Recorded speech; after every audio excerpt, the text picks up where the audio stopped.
야훼여, 왕이 주의 힘으로 말미암아 기뻐하며 주의 구원으로 말미암아 크게 즐거워하리다. 그의 마음의 소원을 들어주셨으며 그의 입술의 요구를 거절하지 아니하셨나이다. 주의 아름다운 복으로 그를 영접하시고 숭금관을 그의 머리에 씌우셨나이다. 그가 생명을 구하매 주께서 그에게 주셨으니 곧 영원한 장수로소이다. 주의 구원이 그의 영광을 크게 하시고 존귀와 위엄을 그에게 입히시나이다. 그가 영원토록 지극한 복을 받게 하시며 주 앞에서 기쁘고 즐겁게 하시나이다. 왕이 야훼를 의지하오니 지존하신 이의 인자함으로 흔들리지 아니하리이다. 왕의 손이 왕의 모든 원수들을 찾아내며 왕의 오른손이 왕을 미워하는 자들을 찾아내리로다. 왕이 노하실 때에 그들을 풀무불 같게 할 것이라. 야훼께서 진노하사 그들을 삼키리니 불이 그들을 소멸하리로다. 왕이 그들의 후손을 땅에서 멸하며 그들의 자손을 사람 중에서 끊으리로다. 비록 그들이 왕을 해하려 하여 음모를 꾸몄으나 이루지 못하도다. 왕이 그들로 돌아서게 하며 그들의 얼굴을 향하여 활시위를 당기리로다. 야훼여, 주의 능력으로 높임을 받으소서. 우리가 주의 권능을 노래하고 찬송하게 하소서. 아멘. 이른 아침부터 교회에 나와 하나님을 예배하는 우리 사랑하는 성도님들을 주님의 이름으로 환영하고 축복합니다. 또한 가정에서, 직장에서, 삶의 자리에서 온라인으로 예배드리시는 모든 성도님들을 주님의 이름으로 환영하고 축복합니다. 오늘은 시편 21편 말씀을 근거로 흔들리지 않는 평안함이라는 제목으로 함께 말씀을 나누고자 합니다. 저는 부족하지만 우리 송파교회의 대학 청년부를 담당하고 있는데요. 제가 우리 청년부를 담당하면서 청년부 지체들에게 수없이 이야기하고 강조하는 이야기가 있습니다. 오늘날 뉴스에서 소개되는, 뉴스를 통해 우리가 접하게 되는 오늘날 이 시대 청년들의 어떠한 그런 시대상만 들어보고 또한 보아도 얼마나 우리 청년들이 요즘 힘들고 어렵고 치열하게 살아갑니까? 학업, 취업, 연애, 결혼, 많은 요소들이 정말 우리 아이들을 힘들고 어렵게 하는지 모르겠습니다. 그런 우리 청년부 지체들에게 제가 계속해서 반복해서 이야기하는 한 문장이 있는데요. 그것이 바로 오늘 설교의 제목인 흔들리지 않는 평안함입니다. 얘들아, 너희가 어떠한 상황에 있을지라도, 어떠한 환경에 노출되어 있을지라도 우리는 예수 그리스도라는 그 반석 위에 선 사람이야. 그렇기 때문에 우리는, 우리의 생각과 우리의 마음은 어떠한 세상의 어떠한 풍조 앞에서도 결코 흔들려서는 안 된다. 우리 안에 흔들리지 않는 그 평안함을 예수 그리스도 안에서 우리가 누려야 된다. 때로는 취업에 실패할지라도, 혹은 사랑하는 연인과의 관계가 깨어질지라도, 어느 날 갑자기 군대로 돌아오라는 그 입영 통지서가 날라온다라고 할지라도, 어떠한 상황과 환경에서도 우리는 예수님과 함께하는 사람이기 때문에 환경과 시대에 흔들리지 않고 흔들리지 않는 그 평안함을 어느 자리에서나 우리는 누려야 된다는 사실을 계속 우리 청년부 친구들한테 강조하고 이야기하는데요. 흔들리지 않는 평안함, 그 TV 광고 시간에 많이 들었던 그 시몬스 침대의 광고 문구 아닙니까? 실제로 그 광고를 보면은 한 사람이 침대에 누워 있습니다. 그리고 그 옆에서 아이들이 막 점프를 하면서 뛰어놀기도 하고, 무거운 볼링공을 막 높은 위치에서 떨어뜨리기도 하고, 그렇지만 매트릭스가 흔들리지 않기 때문에 평안하게 잠을 잘 잔다. 무슨 일이 일어나든지 간에 편안히 잠을 잔다. 이것이 그 침대 회사에서 광고하는 광고 내용 아닙니까? 아마 한두 번씩은 다 보셨을 것 같습니다. 저는 그 광고 내용을 보면서요, 우리 예수 믿는 사람들의 삶이 저러해야 되지 않을까라는 생각을 해보았습니다. 눈앞에서 어떠한 일이 일어날지라도, 내 바로 옆에서 어떠한 상황이 벌어질지라도, 어떠한 풍랑이 우리를 강하게 불어 우리를 넘어뜨리려 한다 할지라도 예수님으로 말미암아 요동치 않는 능력, 이것이 하나님께서 믿는 자에게 주시는 가장 큰 축복이요, 성도가 누릴 수 있는 가장 큰 특권이 아닌가라는 생각을 합니다. 우리는 종종 그러한 생각을 할 때가 있습니다. 내 주거의 문제가 조금만 더 안정된다면은 내가 평안한 삶을 살아갈 수 있을 텐데, 혹은 내 통장에 이 정도, 한 그 정도의 여유 자금이 있으면은 내 인생, 내 노후가 보장될 텐데. 근데 여러분 다 아시잖아요. 이게만 있으면은 내 삶이 안정될 줄 알았는데 정말 그게 우리의 삶을 안정시키던가요? 하나를 소유하면 또 다른 어떤 그 소유의 모습들이 내 눈에 들어오게 되는, 그것으로 말미암아 또 번민하게 되는 것이 우리의 삶 아니겠습니까? 대골같이 크고 좋은 집에 사는 분들도 불안하고 흔들리고요. 돈이 많은 재벌들도 불안에 떨며 살아갑니다. 그렇다면 무엇이 우리를 평안케 하고 우리를 안전케 할까요?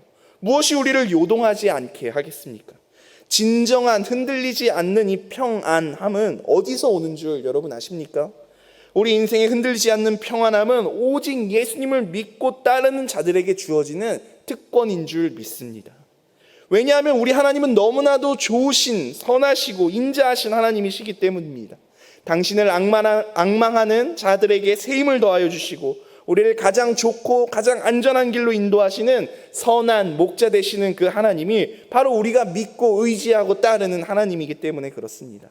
때문에 하나님의 사람은 절망하지 않습니다. 낙심하지도 않습니다. 흔들리지 않습니다. 우리가 언제 낙심하고 언제 절망하고 언제 불평하는지를 곰곰이 생각해 보면은요, 언제 주로 낙심하세요? 언제 주로 흔들리시고? 우리가 하나님을 바라볼 때는 낙심하지 않습니다. 절망하지도 않고요, 불평하지도 않습니다. 왜냐하면 하나님은 낙심할 요소가 전혀 없으신 분이시고 완전하시고 나를 지키시고 나를 도우시는 좋으신 나의 아버지가 되시는 분이 하나님이시기 때문에, 그분은 절망의 요소가 없으시기 때문에 우리가 하나님을 바라볼 때는 결코 흔들리거나 불안해하거나 절망하지 않습니다. 언제 우리가 낙심하고 불평하고 절망하고 흔들리느냐? 나와 함께 하시는, 세상 끝날까지 나와 함께 하시겠다라고 약속하시고 지금도 나와 함께 하시는 그 하나님을 내가 바라보지 못하고 나의 상황과 나의 환경과 내 귀에 들리고 내 눈에 보이는 그 육신의 정욕, 안목의 정욕, 이생의 자랑에 빠져 그 하나님이 아닌 다른 것에 우리의 시선을 고정하고 있을 때 우리는 낙심하더란 말입니다. 우리는 절망합니다. 흔들립니다. 오늘 이 새벽을 깨우시는 우리 성도님들께서는 어제 하루를 어떻게 사셨나요? 또 오늘 벌써 목요일인데 이번 한 주 어떻게 살아가고 계신가요? 지난 날이 어떠했던지 간에 부디 오늘 하루는 우리가 믿는 예수 그리스도로 말미암아 더 이상 두려움 없이 흔들림 없이 주님 안에서 모두가 다 흔들리지 않는 평안함을 누리시기를 나사렛 예수 그리스도의 이름으로 축원합니다. 나를 진짜 도우시고 나와 함께 하시는 그 보혜사 성령님을 신뢰하는 그 믿음으로 말미암아 어떠한 일이 생긴다 할지라도 두려움도 없고 염려도 없고 그러한 믿음으로 여러분의 삶 속에서 그러한 흔들리지 않는 평안함을 소유하시기를 주님의 이름으로 다시 한번 축복합니다. 여러분, 믿음의 반대말이 혹시 무엇인 줄 아십니까? 믿음의 반대말 바로 염려입니다. 믿음의 반대말은 염려라고 하더라고요. 믿음은요, 두려워하지 않는 것입니다. 염려하지 않는 것입니다. 대단한 것이죠. 우리가 살아가는 동안에 어떠한 일을 만나도 내가 하나님을 믿기 때문에 더 이상 두려워하지도 염려하지도 않는다라고 믿음으로 확신하는 것입니다. 근데 제가 이렇게 이야기하면 우리 성도님들 중에는 아마 이렇게 생각하시는 분들이 계실 것 같아요.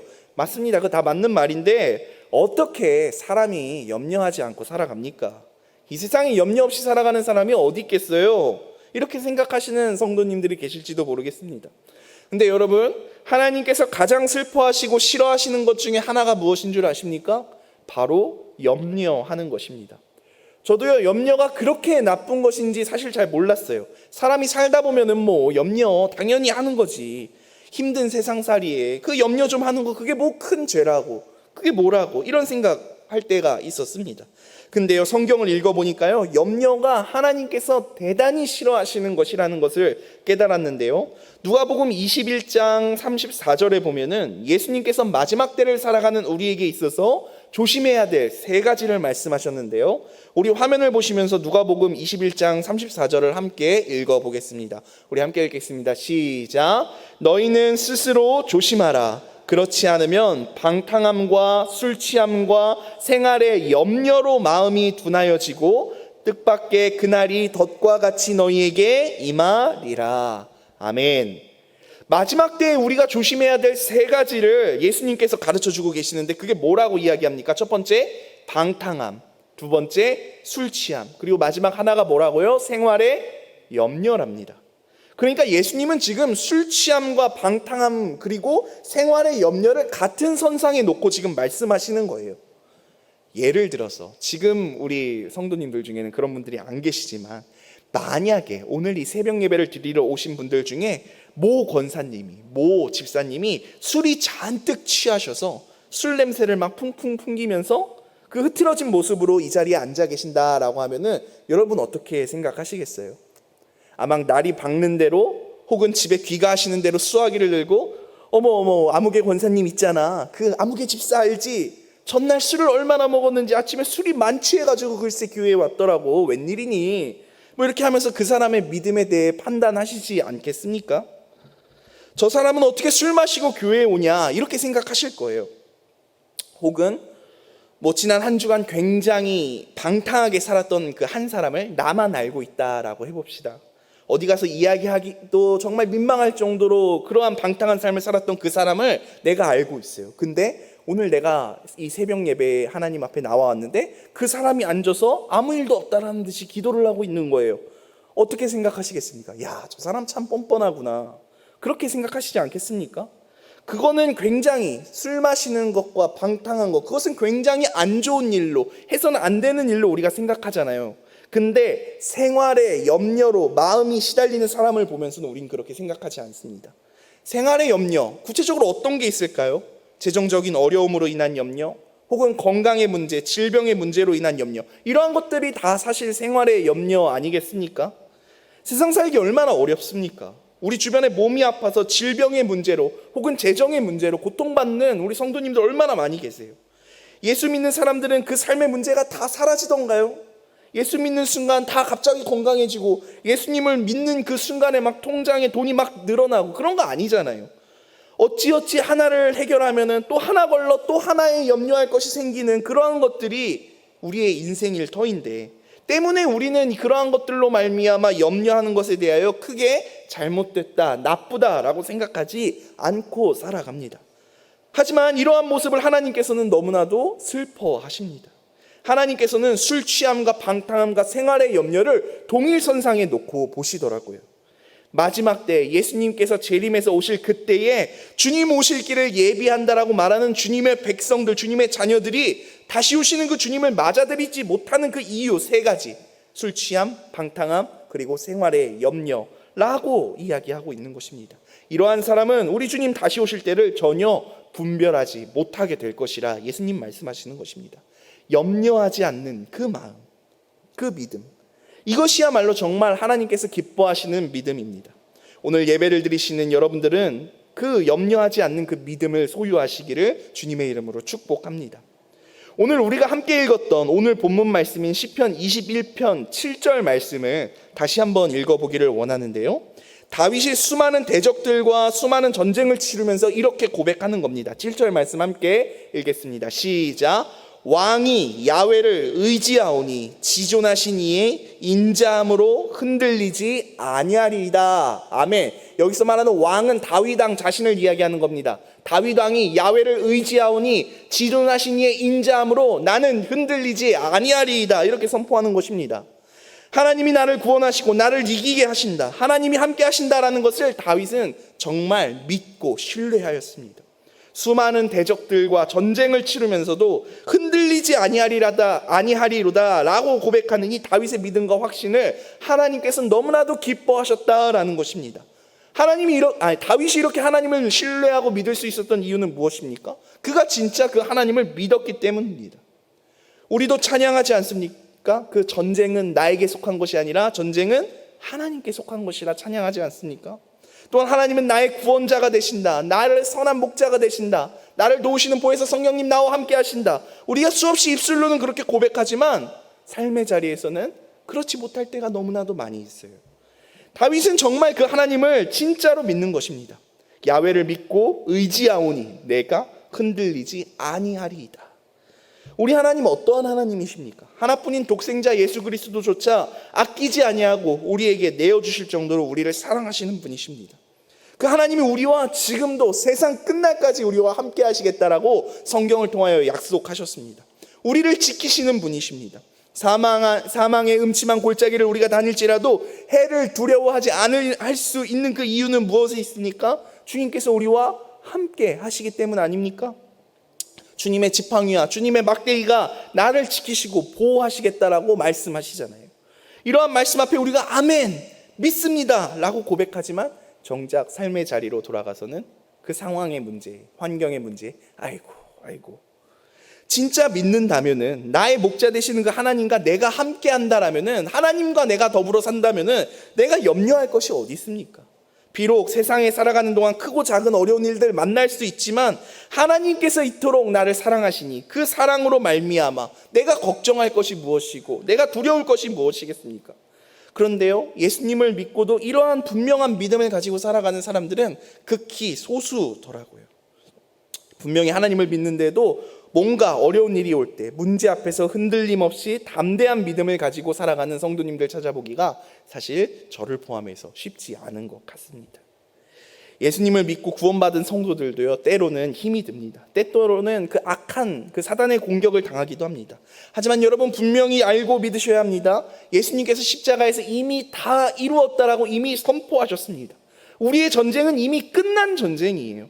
마귀가 아무리 무섭게 역사하는 것 같아도 그들은 이미 진 싸움입니다. 우리는 이미 그 결과를, 엔딩을 보고 알고 써내려가는 그 드라마를 지금 보고 있다는 것입니다. 우리가 분명한 믿음을 가지고 하나님께서 기뻐하시는 그 하나님의 뜻대로 살아갈 때 우리는 반드시 승리하게 되어 있습니다. 그것이 다윗이 가졌던 확신이고 오늘날 우리에게 하나님께서 보시기 원하시는 바로 그 믿음인 것입니다. 여러분, 예수님을 믿으셨다면 우리는 이제 근심 걱정할 필요가 없습니다. 우리의 모든 어려움, 먹고 사는 것 다 주님께 내어 맡기라 라고 성경은 끊임없이 이야기하고 있지 않습니까? 시편 55편 22절 말씀입니다. 우리 함께 읽어볼까요? 시작. 내 짐을 야훼께 맡기라. 그가 너를 붙드시고 의인의 요동함을 영원히 허락하지 아니하시리로다. 아멘. 야훼께 맡기라. 요동함을, 흔들림을 영원히 허락하시지 아니하시리로다 라고 말씀하시지 않습니까? 어떻게 하면은 잘 먹고 살까? 어떻게 하면은 잘 살까? 어떻게 하면 우리 아이들 잘 기를까? 그런 걱정 하지 말라라는 거예요. 예수님을 믿으셨으니까 그 예수님께 맡기고 주님이 인도하시고 길러주시고 채워주시고 먹여주실 것을 믿고 염려하지 말라라는 것입니다. 오직 감사할 뿐입니다. 오직 예수님을, 그 주님을 찬양할 뿐입니다. 그때 우리 주님은 반드시 역사하십니다. 다윗이 경험했던 그 경험이 다윗만의 경험이 아니라 우리의 경험이 될 수 있습니다. 우리가 하나님을 기뻐하고 하나님께 우리의 염려와 우리의 모든 것을 내어 맡기고 살아갈 때 그렇게 된다면 하나님 반드시 우리에게 승리를 허락하십니다. 어려워 보일지라도, 질 것 같이 보일지라도 하나님 반드시 우리의 삶 가운데 승리를 허락하십니다. 하나님 우리 가운데 반드시 역사하여 주세요. 하나님 내 편이 되어달라라고만 우리가 이야기할 게 아니라 언제나 나와 함께 하시겠다라고 이미 약속하시고 지금도 나와 함께 계시는 그 하나님을 향해서 내가 그 하나님께 나의 시선을 두고 있나, 아니면은 내 눈앞에 펼쳐지는, 내 귀로 들리는 나의 상황과 환경에만 내 시선이 집중되어 있는가, 우리는 고민해 보아야 합니다. 이제 시간이 되어서 말씀을 정리하고자 합니다. 오늘 시편 21편 7절 말씀을 다시 한 번만 제가 읽어보기를 원합니다. 제가 다시 한번 읽겠습니다. 왕이 야훼를 의지하오니 지존하신 이의 인자함으로 흔들리지 아니하리이다. 아멘. 여기 화면 잠시만 보여주십시오. 여기서 맨 앞에 왕이 이 왕을요 내가로 바꿔서 우리 같이 한번 읽어보겠습니다. 내가 야훼를 의지하오니, 시작. 내가 야훼를 의지하오니 지존하신 이의 인자함으로 흔들리지 아니하리이다. 아멘. 이것이 오늘 하루 여러분의 삶 속에서 여러분의 삶의 고백이 되시기를 주님의 이름으로 축복합니다. 하나님과 함께하는 자는 결코 요동하지 않습니다. 흔들리지도 않습니다. 야훼께 짐을 맡기는 그 자를 하나님께서는 붙드시고 요동함을, 흔들림을 영원토록 허락하시지 아니하시겠다라고 성경은 명확하게 약속하고 계십니다. 사랑하는 성도 여러분, 상황과 환경을 바라보며 낙심하고 절망하고 흔들리는 것이 아니라 그보다 크신 하나님으로 말미암아 오늘 하루도 하나님 안에서, 주님 안에서 흔들리지 않는 평안함을 누리시기를 나사렛 예수 그리스도의 이름으로 축원합니다. 아멘. 기도드리겠습니다. 사랑과 은혜가 많으신 주님 감사합니다.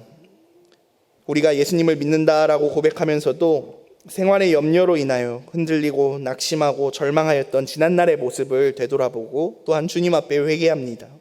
오늘 다윗의 고백과 같이 우리가 하나님을 의지하오니 지둔하신 그 하나님의 인자하심으로 말미암아 흔들리지 않는 오늘 하루를 살아가기를 소원합니다. 그러한 삶을 살아가기로 결단합니다. 하나님, 우리에게 힘을 주시고 능력을 주시고 지혜를 더하여 주셔서 우리를 옳은 길로 인도하여 주셔서 주님께서 그토록 원하시고 바라시는 우리를 향한 그 주님의 뜻, 그 주님의 마음, 그 삶을, 그러한 오늘 하루를 살아갈 수 있도록 주님 축복하시고 함께 하시고 인도하여 주시옵소서. 감사드리오며 이 모든 말씀 살아계신 예수님의 이름으로 기도드리옵나이다. 아멘.